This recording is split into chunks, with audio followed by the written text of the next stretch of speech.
வீரம் விவேகம் வெற்றி கூட்டணியில மீண்டும் இணைஞ்சிருக்க கூட்டணி தான் நம்மளுடைய அஜித் சிவா கூட்டணி. இந்த கூட்டணி மீண்டும் ஹாட்ரிக் விக்டரி அடிக்குமா அப்படின்னு சினிமா இண்டஸ்ட்ரியில உள்ள எல்லாரும் எதிர்பார்த்துக்கிட்டு இருந்த நிலையில இந்த படத்துடைய டீசர் சமீபத்தில் ரிலீஸ் ஆகி யூடியூப்பையே கவர விட்டதுன்னே சொல்லலாம். அதோடு மட்டும் நிற்காம நம்மளுடைய சிவா அண்ட் டீம் அடுத்ததா படத்துடைய சர்வைவா பாடலையும் லிரிக் வீடியோவையும் யூடியூப்ல வெளிவிட்டு தெரிவிக்க விட்டிருந்தது நம்ம எல்லாருக்குமே தெரிஞ்ச விஷயம்தான். அஜித்தோட கேரியர்லேயே ரொம்ப முக்கியமான டீசரா இது பார்க்கப்படுது. ஏன் அப்படின்னு கேட்குறீங்களா?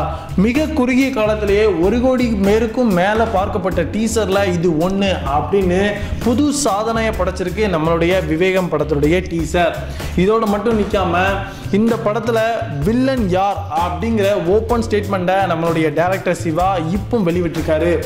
படத்தினுடைய டீசர்ல விவேக் ஓபராய் தான் படத்துடைய வில்லன் அப்படின்னு காமிக்கப்பட்ட சீன்கள் நிறைய இருக்குது. த மோஸ்ட் வாண்டட் கிரிமினல் அப்படிங்கிற குரலுக்கு யார் சொந்தமானவர், யார் இந்த படத்துடைய வில்லன் அப்படிங்கிற ஸ்டேட்மெண்ட்டுக்கு நம்மளுடைய சிவா பதில் அளிச்சிருக்காரு. அது என்ன பதில் அப்படின்னு கேட்குறீங்களா? அஜித் குமார் தான் விவேகம் படத்துடைய வில்லன் அப்படின்னு சொல்லியிருக்காருங்க. இந்த படம் இந்த நியூஸ் சினிமா வட்டாரங்களை எல்லாத்தையும் அதிர்ச்சிக்கு உள்ளாக்கினே சொல்லலாம். வாலி மங்காத்தா படங்கள்ல நம்மளுடைய தல அஜித் குமார் வில்லனா நடிச்சு தேட்டரையே தெறிக்க விட்டது நம்ம எல்லாருக்கும் தெரிஞ்ச விஷயம்தான். ஸோ அதே வரிசையில் இந்த படமும் இருக்கும் அப்படின்னு பலராலும் எதிர்பார்க்கப்படுது. ஸோ விவேக் ஓபராய் படத்துல ஒரு போலீஸ் அதிகாரியாக மட்டுமே வர்றார் அப்படின்னும் படத்தினுடைய வில்லன் அவர் இல்லை அப்படின்னும் சொல்லியிருக்காரு நம்மளுடைய டைரக்டர் சிவா. இது அஜித் ரசிகர்களை இன்னொரு படி மேல உற்சாகத்தினுடைய உச்சிக்கே கொண்டு போயிருக்குன்னே சொல்லலாம்.